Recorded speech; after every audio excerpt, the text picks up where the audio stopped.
So basically, we had a list here of stuff that we thought perhaps should qualify someone for assisted dying, and apparently only cancer qualifies you, is what you're saying. Yeah, basically, because you could have less than 6 months to live with cancer. Yeah. So the other entries for this list were ALS or Lou Gehrig's disease, MS or multiple sclerosis, cystic fibrosis, quadriplegia, Parkinson's, Huntington's, dementia, Alzheimer's, or just being really, really old to the point where you're in palliative care. None of that stuff qualifies you for this, for voluntary assisted dying. Yep. Wow. Yeah. And you just think it's too cruel for words. Yes. What have I become? My sweetest friend. Everyone I know goes away in the end, and you could have it all. Welcome back. You're watching Perthchat News. It is November the 4th. For this video, we'll be taking a look at WA's voluntary assisted dying legislation. Recently, my grandmother's health has taken a pretty tragic downturn, and she's in a position where she's dying and she's quite uncomfortable, and she's expressed to us that she wants help in dying. We were then kind of shocked out to find that she doesn't qualify for WA's voluntary assisted dying legislation, like a lot of people don't qualify for it. So today we're going to be meeting with a group called Exit International, and we're going to be discussing the limitations of WA's Voluntary Assisted Dying Act. Today we are joined with Carol and Anne from Exit International. Thank you for joining me today. My pleasure. So yeah, let's get started. For those at home who are unaware of what Exit International is, what's a summary of it? Like, what is Exit International? We're a group of people that are aware that we're all going to die at some stage, and we just like to have some control over that. Right. What made you decide to join Exit International personally? I saw a lot of suffering that shouldn't have been happening in various places, hospitals, nursing homes, so forth. And I am speaking quite a few years ago that I joined and decided that we should have a choice in when we want to end our life. And for me personally, being put in a nursing home would be the last gasp. I would hate it, and I have no reason to do that. Right. So I'm not going to do that. And I have a plan for the end of my life. And people will say, oh, that's suicide, that's mental health issues. No, it's not. It's planning ahead. We plan ahead for all our major events in our life. Why shouldn't we plan for our death? Then many years ago, my friend introduced me to Exit International, and I found Philip Nishke so compassionate and such a lovely gentleman. I thought, this is it. Right. And Philip Nishke was the founder of Exit International. He was. He was an Australian man. He was an Australian man, born in Adelaide. I can't remember what year, it was 76 or something like that. Quite a while ago. Right. So on the topic of voluntary assisted dying in WA, the legislation only came into effect July last year. So one thing we were wondering is, has anyone actually completed the process of applying for voluntary assisted dying? How many people, if we know, how many people have actually gotten past the finish line with it? The bit of research I did recently was there's about 152, I think it was, but a few more hundred, like I think the figure was 360 had actually applied, but not completed it yet. So people can change their mind at any time. Yeah. And they have to have an illness or condition that is going to, that they are going to die in 12 months. So it's not, we couldn't apply for it now and say, oh, we want to die tomorrow, thanks very much. It's for people who have got serious illnesses, and if you read this little list you gave me, I wouldn't want to have any of those. And I wouldn't want to go into palliative care either, thanks very much. And about the only one that would qualify would be terminal cancer, because you have to be dying within 6 months. And Yeah. the tragedy with some of these is ALS, cystic fibrosis, quadriplegia, Parkinson's, Huntington's, is that you can live an awful long time in very bad circumstances, and the only way you can end your life legally in that circumstance is just to refuse all food and drink. Right. So you effectively starve yourself to death, and that is now legal. It is, and how inhumane is that? But how inhumane, you know. So none of these people would qualify for voluntary assisted dying. You've never seen anyone with Huntington's, have you? No, not personally. No. Okay. And these are diseases that make you unable to move, and slowly with some of them, your ribs don't move, you can't breathe, you It can't just gets swallow, progressively worse, but and for a lot of people, it's not you gonna still take will about have 6 longer months. than 6 months to live. So Yeah. you still can't use voluntary assisted dying, which is just appalling. Right. So basically, we had a list here of stuff that we thought perhaps should qualify someone for assisted dying, and apparently only cancer qualifies you, is what you're saying. Yeah, basically, because you could have less than 6 months to live with cancer. Yeah. So the other entries for this list were ALS or Lou Gehrig's disease, MS or multiple sclerosis, cystic fibrosis, quadriplegia, Parkinson's, Huntington's, dementia, Alzheimer's, or just being really, really old to the point where you're in palliative care. None of that stuff qualifies you for this, for voluntary assisted dying. Yep. Wow. Yeah. And you just think it's too cruel for words. It is. Do you remember the David Goodall case at all? No, sorry. Could you give us a rundown on You that? do? A lovely gentleman, a professor of botany. He was 104, and basically he wanted to end his life, but he wanted to do it in a way that people would understand and bring it to their attention, because he was really, and his only problem at 104, which is truly amazing and just amazing, he was losing his eyesight and he couldn't read his professional papers. So, that was his love of his life. He couldn't do that. He said, that's enough, I want to go. And we took him to Switzerland, to the clinic over there. It was the most beautiful death. I was with him, and it was just the most beautiful death. And why would you deny people that sort of lovely death? Just because, well, we won't go into the red hole That must have religious been thing. kind of confronting, like knowing that you were traveling with him to help him die. Like, what was that like? Not confronting at all. I did it for the family. He had some nephews and nieces and whatever family, but they didn't want to go with him. And I said, I'll go with him, I'll accompany him. Qantas also required that someone of that age should have a person with them. So that was another reason to go. But I just have to say it's the most beautiful death I've ever seen. Right. And it would be a sort of privilege to accompany someone to do something that they're not allowed to do here, but they so desperately want. Yeah. And yeah, that's he would have died here if he could have. Yeah.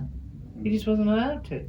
Not a peaceful death, and that's what exit's about: a reliable, peaceful death. Yeah. And if people can't find that, then they end up resorting to unreliable and certainly not peaceful deaths.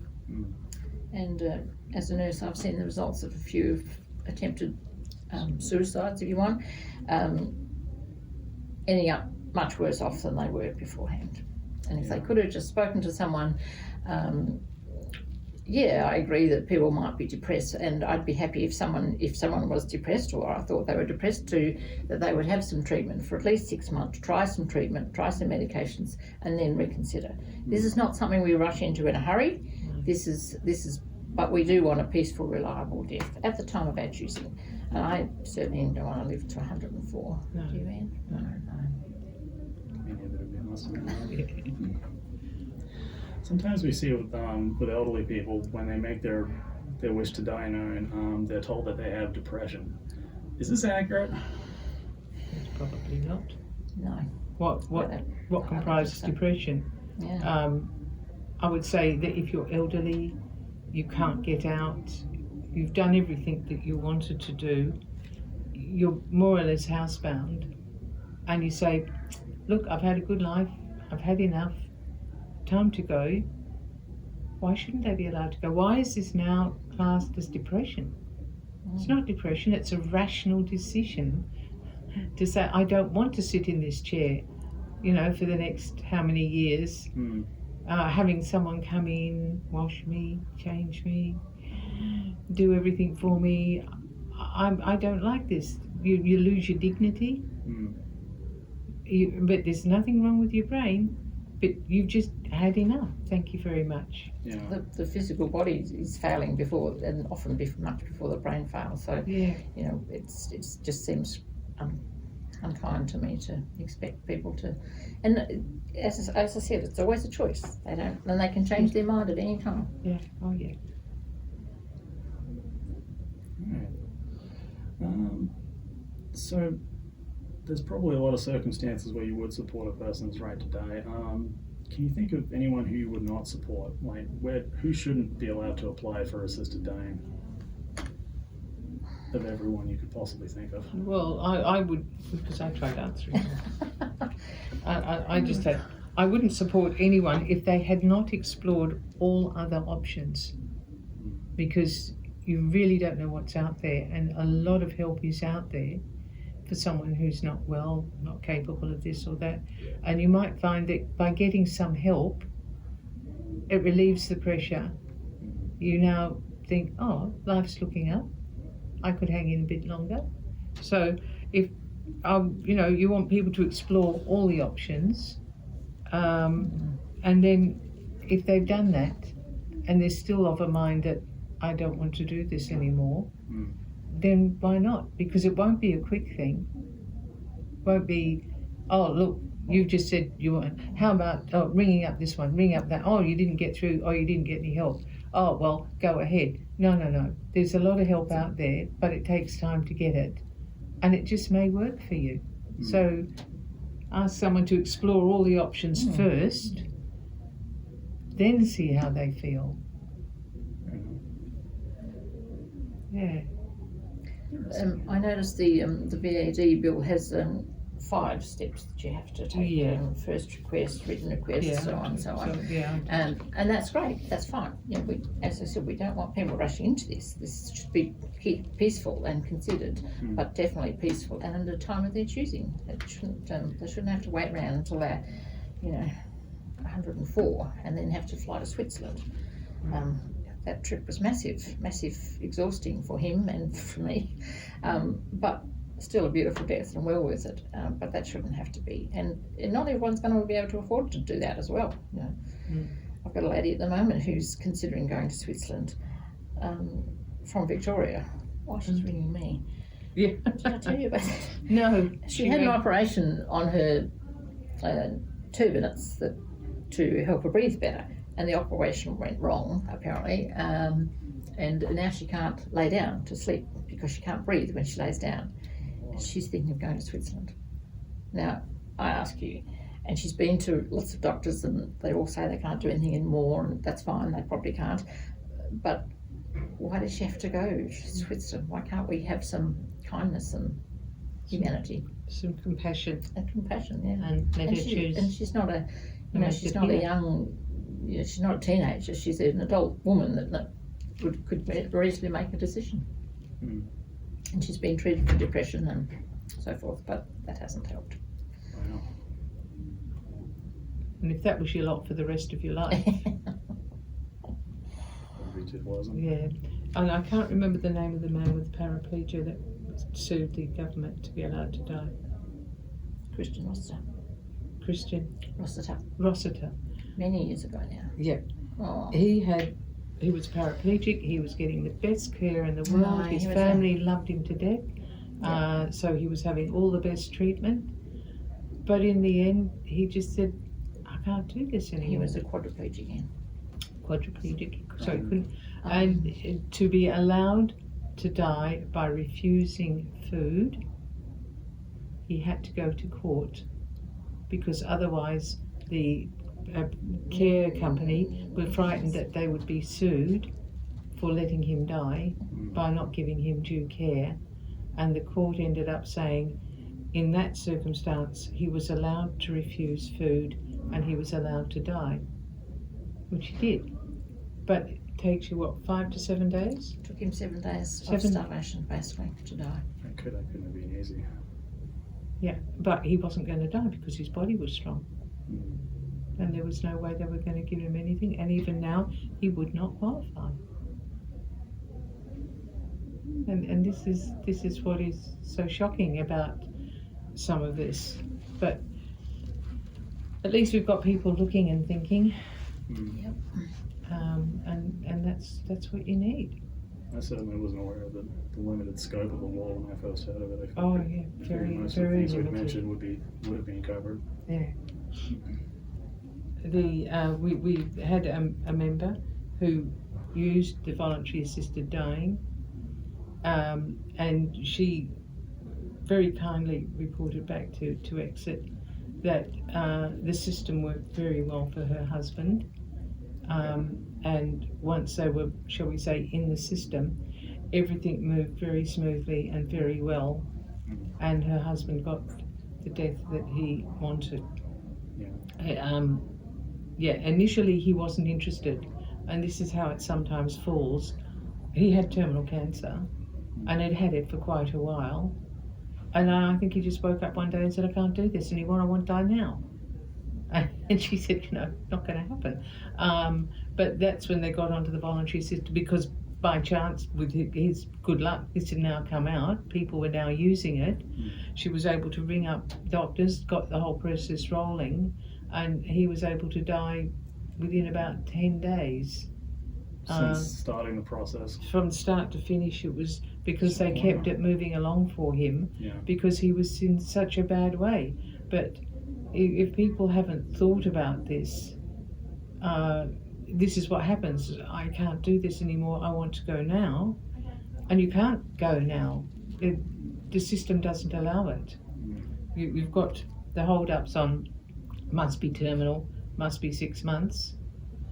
And then you've got the 10, 12, 14-day process to make sure that everybody's on the same page and that there's no coercion, that there's not depression, that there's not this, there's not that. So you've got that time lag as well. In the meantime, the person is saying, I can't do this. And of course, you've got the added problem. If his wife had have helped him in any manner, she could also be charged for assisting his death or murder. So it's just a very you can't help someone. You can't help someone without them having this process. And I could sidetrack a bit. Can I hold something up for the camera? Sure. This is a guide to making an advanced health directive, and this is relatively new, and we're promoting it, and it's through palliative care. They go out and do workshops and everything. The Advanced Health Directive you fill out, it's not a platform for getting help to die, but it does say what you want. If you get very ill and you're unable to make your wishes known, if you've got one of these advanced health directives and it gets to the doctor, which God willing it would, they would know that if you are unlikely to recover, this is what you've said, from a given set of circumstance which you nominate, then they don't have to go all out to keep you alive. Some people want to live no matter what, and that's their choice. That's their choice. But some people say, if I'm going to end up as a vegetable, if I'm not going to recognise anyone, if I'm never going to move again or walk again, please don't give me enough to keep me alive. I don't want to be kept alive under those circumstances. And this is what this Advanced Health Directive, you indicate that in this document, how under which circumstances you want resuscitation or care. Okay. And so, and it's a newish document, palliative care are very good with helping to promote it. And it lets your doctor know because doctors they want to save lives. That's their job. That's fine. And but they need to know what your wishes are, and that's only it's only right. You should tell them, and not you've been able to refuse treatment for a long time in hospitals and so forth, but to actually have someone actively help you has always been against the grain of doctors, and that's fine. They're there to save lives.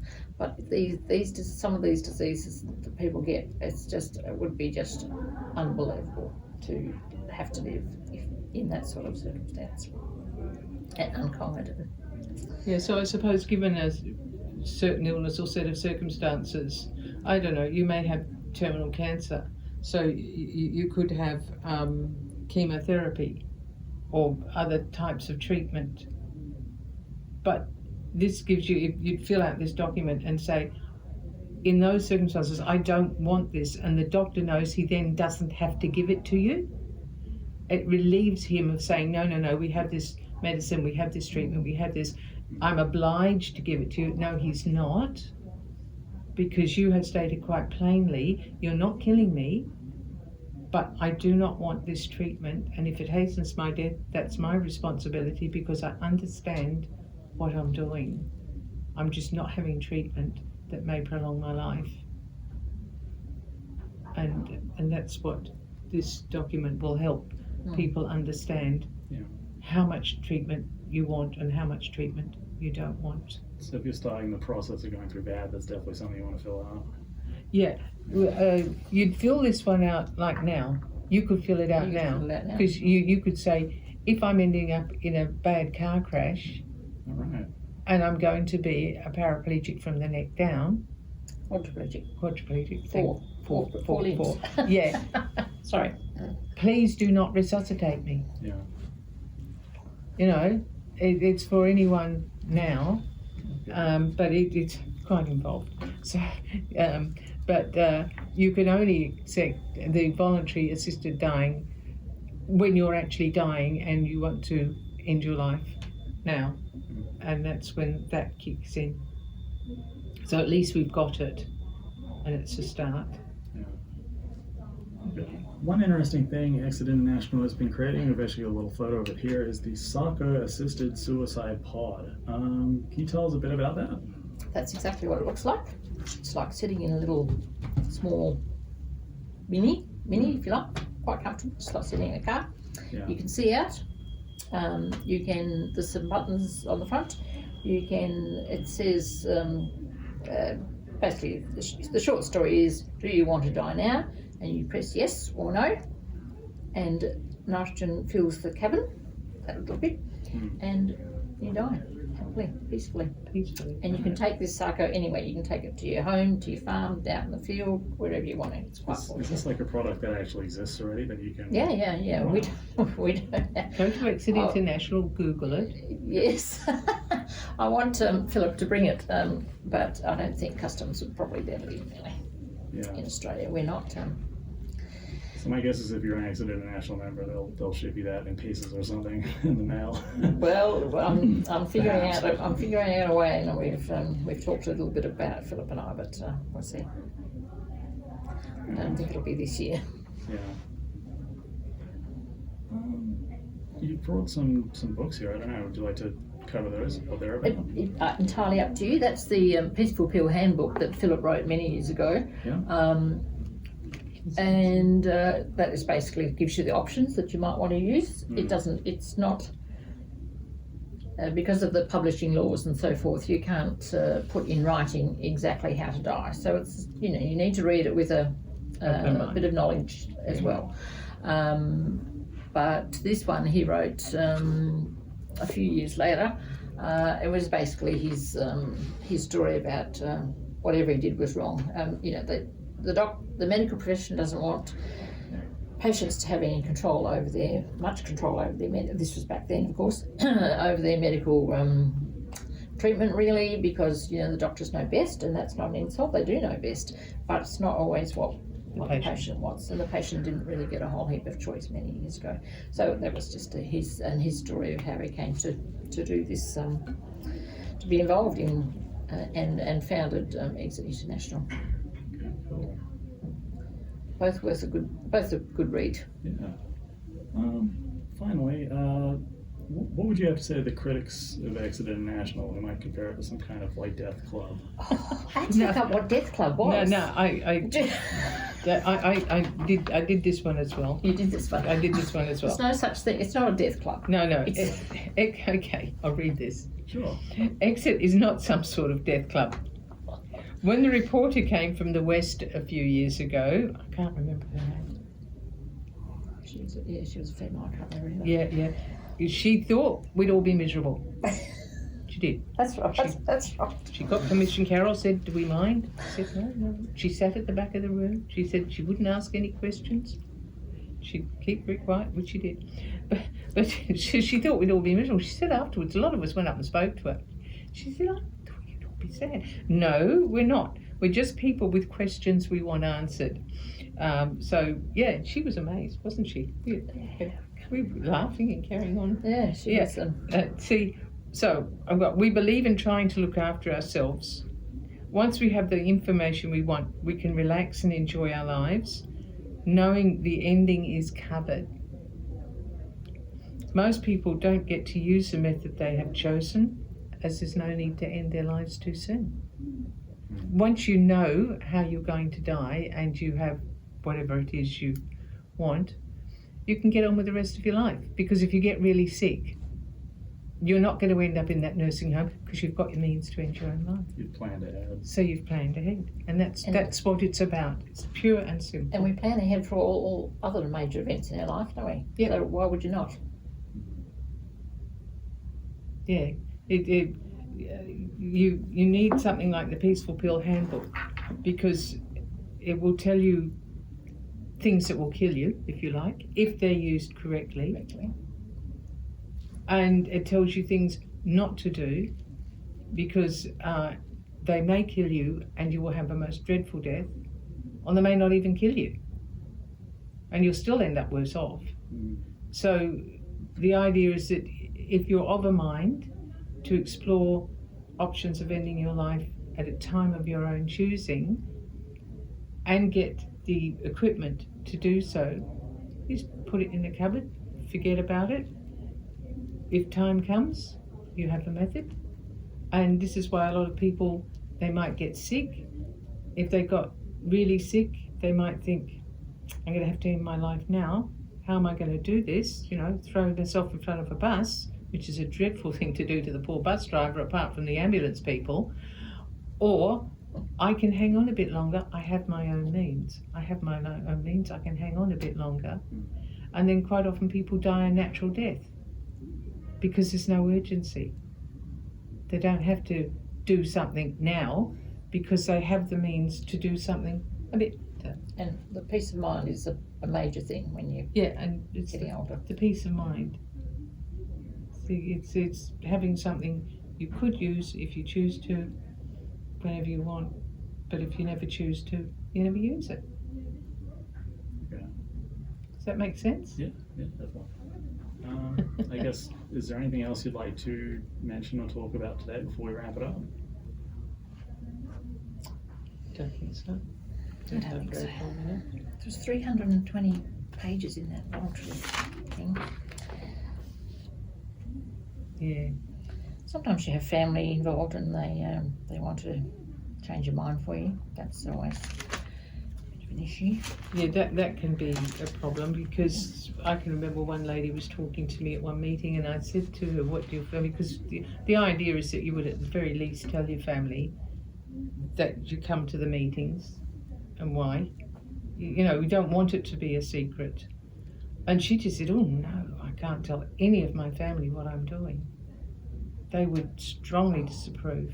Do you remember that family that said their sons and daughters, their sons, 3 sons they had, wouldn't even talk about funeral arrangements, never mind about anything like this. Yeah. So, they're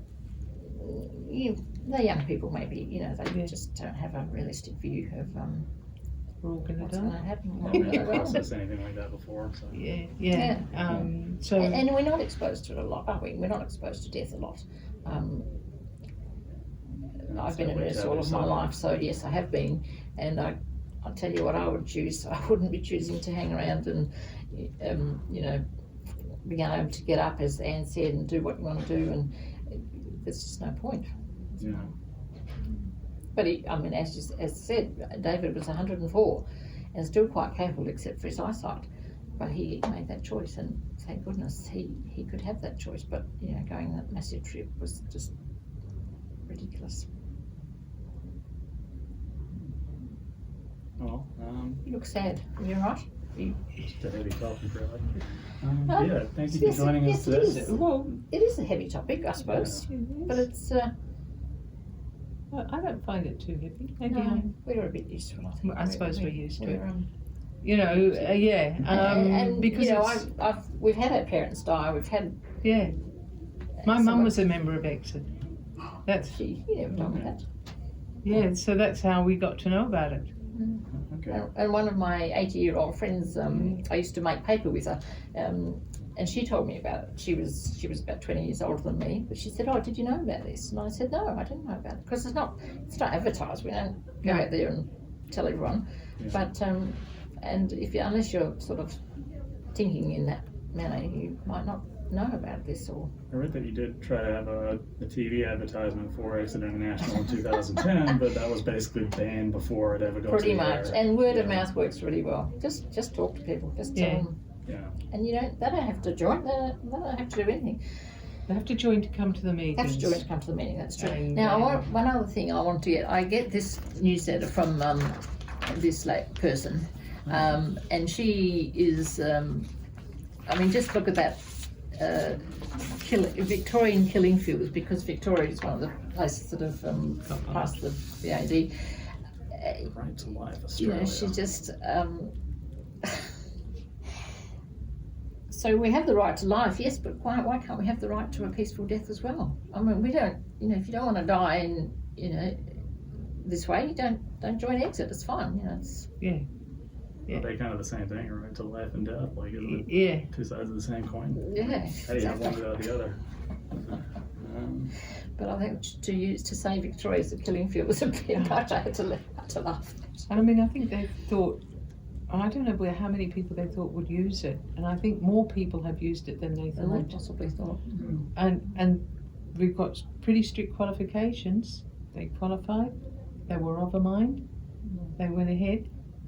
So there is a need out there, but what some of the members that come to our group are more worried about is, what if I'm not dying now, but I'm finding I'm not coping too well with life? They're not depressed. They've got a serious complaint. They've got to choose their own method of dying because they're going to get no help from anyone else. And if anyone helps you, they can go to prison. Yeah, you could drop with manslaughter or something like that. Yeah, it's assisting a suicide. And so it's just crazy. It's just crazy that you've got, and particularly, like most of us are older, not all, but most of us are older. So when you get to a point you say, I don't want to do this anymore, but I will need a little help because my hand shakes so much I can't drink the medicine. The wife holds the hand, or assisted suicide. And and it's an act of love to help someone in that situation. I've definitely seen one of the barriers to voluntary assisted dying was the requirement that you be of a sound mind. Yeah. A lot of conditions that you might want voluntary assisted dying for will degrade your mental state to the point where you actually can't advocate for yourself or sign off on your own stuff. You're not allowed to do that. You've got dementia on your list there. Yeah. If I had a diagnosis for dementia next week, I'd be out of here within the month. Because It's a long time to get there, though. Yeah, but that's the trouble. and there are things that You mean like as soon as you're diagnosed with dementia, you're out? pretty much, Bugger. because you don't know. Some of them go really quickly. There's different types of dementia. Yeah, I know. Yeah, and so some of them go, and things like a simple urinary tract infection can make dementia worse for a little while and might get better or might not. Yeah. It's one of the least desirable, Yeah. in my mind anyway. Mm.